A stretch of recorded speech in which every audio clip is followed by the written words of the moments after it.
Welcome back to College Football Addiction. Another fun week in the SEC, and I don't know if we really figured anything out. Tennessee won, Texas won, and Texas A&M was off. That's your top three in the SEC.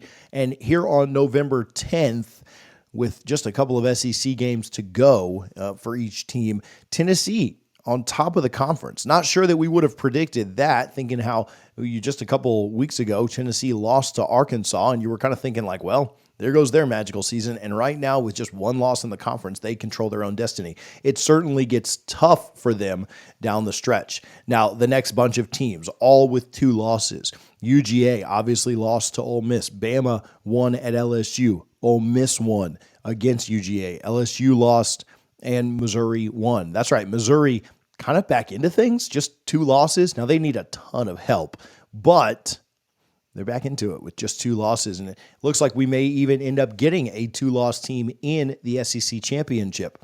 The paths are pretty straight, right? They're pretty straightforward. Texas and Texas A&M play each other. The winner of that, assuming they don't drop another game, is likely in. And right now, you got to think that that's Texas, the way that both teams are playing. I know that A&M had an off week last week, but I do think that A&M was probably playing a little bit above their head.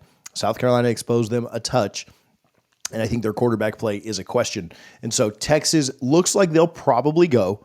Looks like Texas will probably beat Texas A&M, but that is a rivalry game. It is on the road, and with how crazy this year has been, I don't think you can count anything as a certainty just yet. Tennessee can win out, and they're in. However, UGA is going to be a favorite at home against the Vols. So if they win, it probably knocks Tennessee down a peg or 2. And it's good news for a team that's maybe a little bit unexpected. Do you guys know who that is? You want to hit the comments real quick and tell me who you think it'd be good for? If Georgia beats Tennessee at home, who do you think that benefits the most? I'll talk about that in just a second, but hit the comments. I'll give you a few seconds to comment that. If Georgia beats Tennessee, obviously that's good for Georgia because Georgia doesn't want to eliminate themselves from the playoff with a 3rd loss. But who's that good for? Hit the subscribe button if you've already commented your team. And again, I'm trying to stall just a little bit to give you a moment to comment it, but that team is Alabama. Yes, that's right. The biggest benefit of Georgia winning is going to be for the Alabama Crimson Tide. And you say, TJ, how is that the case? Alabama's got 2 losses. They lost to both Tennessee teams. They lost to Vandy. How does that benefit them? Yeah, if we ended up with the jumbled up mess of 2 lost teams, which it seems fairly likely. Like, I don't want to say that Tennessee can't go in and win, but I think Georgia probably is favored and probably plays a little bit better at home and wins that game. It seems like we will end up with that jumbled mess of 2 lost teams. Who is benefited the most in the SEC? Well, as of today, Alabama would be the team to go to the playoff due to opponent winning percentages. However, that margin right now is razor thin, with LSU just right behind them. So if a couple of results down the stretch go LSU's way and not Bama's way, and I'm not even talking in the LSU and Bama upcoming games, I'm just saying in the other games in the SEC, the common opponents, teams that they've played together, LSU could theoretically jump them. Now, what about head-to-head, TJ? Didn't Bama just beat LSU? Well, yeah, they did. And in a situation where those were the only 2 teams tied for second place, then Alabama would absolutely go because of the head-to-head. But if we're going to have 3 or more teams tying for that second place spot, it is going to come down to opponents' winning percentages. Bama does have that edge right now, but again, it is razor thin. And so it could certainly go in a different direction. Could you imagine going down to percentage points and getting jumped by the team that you just beat on the road in Death Valley? Beat them incredibly convincingly, too. Now, to bring it back up to the top, Tennessee could certainly make this a very moot point if they go into Athens and win. I'm just not sure that I'm going to bet on that just yet. Now, here's a question for you. Is going to the SEC championship a good thing for Alabama? Is it a good thing for any team? We'll talk about that in just a moment. But first, a really quick cheering guide of who you should cheer for this week. Texas versus Arkansas. Everyone should be cheering for Arkansas in this one to give Texas their 2nd loss. LSU versus Florida. Everyone should be cheering for UF to give LSU their 3rd loss and eliminate them. Missouri versus South Carolina. I think you would cheer for South Carolina there to give Missouri their 3rd loss, although if you played Missouri and you didn't play South Carolina, maybe it'll be a little bit better to cheer for Missouri there to help your winning percentages. However, I don't know that that's really going to matter. I don't think that's what it'll come down to. And so in that one, I'd probably just cheer for South Carolina to give Missouri their third loss of the season. And then Tennessee versus UGA. I think everyone should be cheering for UGA. Tennessee only has one loss, and I don't think they lose again down the stretch. And so I think you would want to give Tennessee their second conference loss of the season. Now, there could be some tiebreaker scenarios where a team might want to cheer for a team they played. We talked about that South Carolina-Missouri game because of percentages and things like that. But in my opinion, the most important thing that could happen is teams with 2 or less losses taking on more losses in conference. That would be the greater good for teams fighting and jockeying. Listen, we're going to have a bunch of teams at 6-2 in the conference. You'd like less of those teams possible if you can. And so you really want to cheer against everyone with 2 losses to get them out of that jumbled mess. Now, on going to the SEC championship game and having 2 losses, here's what I would like to know from fans of teams that are kind of involved in this. The Missouri fans, the Bama fans, the Tennessee fans, if they lose, the Georgia fans, the A&M fans, whoever. How much does the SEC championship mean to you this year? Like just in general, like and I know there's more pride in the SEC than really any other conference, and I get that, right? So I'm not going to belittle it and say that it means nothing. But how much does that game mean to you?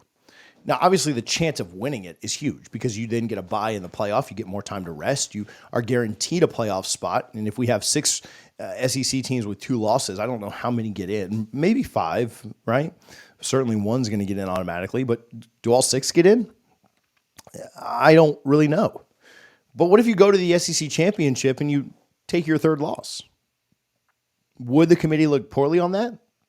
Would they say, hey, we got all these teams at 10-2, and maybe this team got in on percentage points, maybe an LSU, right? LSU is going to be ranked outside of the top 12. If LSU goes because of percentage points, is losing in that game going to jump them up into the playoff? Well, LSU fans would certainly think it should, and LSU's administration and coaches and staff would certainly think that it should. Hey, we were good enough to be second in our conference, but looking at the teams, you were ranked 14th, 15th. Now, I personally don't think that teams should be penalized for going to the conference championship, but in a year where you've got so many teams with 2 losses, will that 3rd loss hurt teams? Especially if you only got in based on a tiebreaker. Again, the LSU example. If LSU is ranked 15th and gets to go to the conference championship because of a tiebreaker over teams that are ranked behind in the college football playoff rankings, LSU losing that game is not going to help them at all.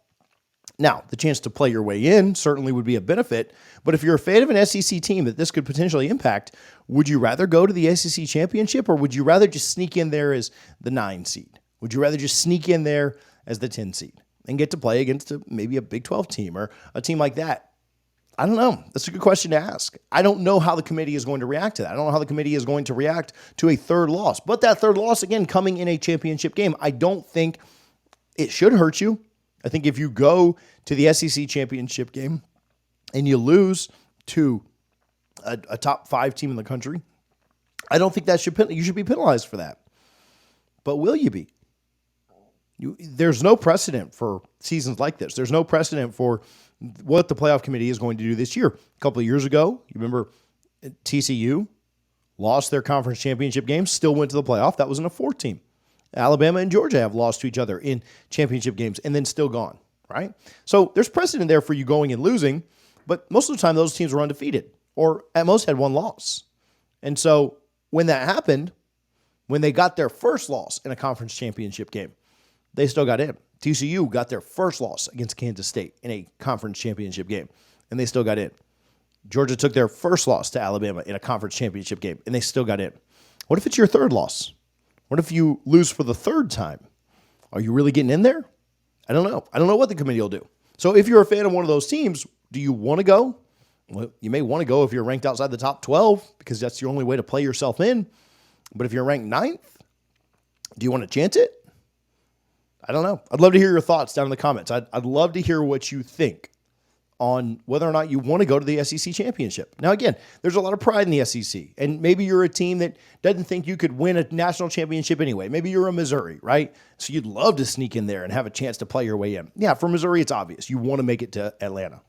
But if you're one of these other teams, if you're Bama, do you want to go take your third loss? Do you want to go lose again, potentially? Bama may go and win.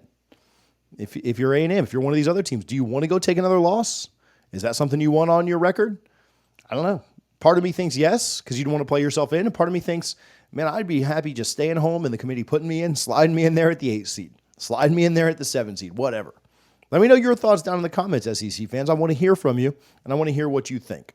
Listen, we will continue to break this down. Obviously, the game in Athens this week is huge. Alabama fans will be cheering their heads off for Georgia. If Georgia can win, Alabama and LSU are the first two teams up, the first two teams in conference opponents winning percentages, and Georgia needs some help at this point. Georgia needs some losses ahead of them. Even beating Tennessee, I don't think is going to be enough. I think Georgia's got a pretty tough road to get to the SEC championship. However, this year has been crazy. If college football has taught you anything this year, it is that nobody's really out of it at all, except for maybe the team on the football that's sitting behind me. Nobody's out of it in the SEC, in the teams that I've mentioned. Some need more help than others. And I think that Tennessee game against Georgia, Tennessee goes in and wins that one. Boy, oh boy. It gets pretty crazy with the Vols likely going to the conference championship game. Let me know your thoughts down in the comments. Let's talk about it down below. I appreciate you guys, as always, for tuning in to College Football Addiction.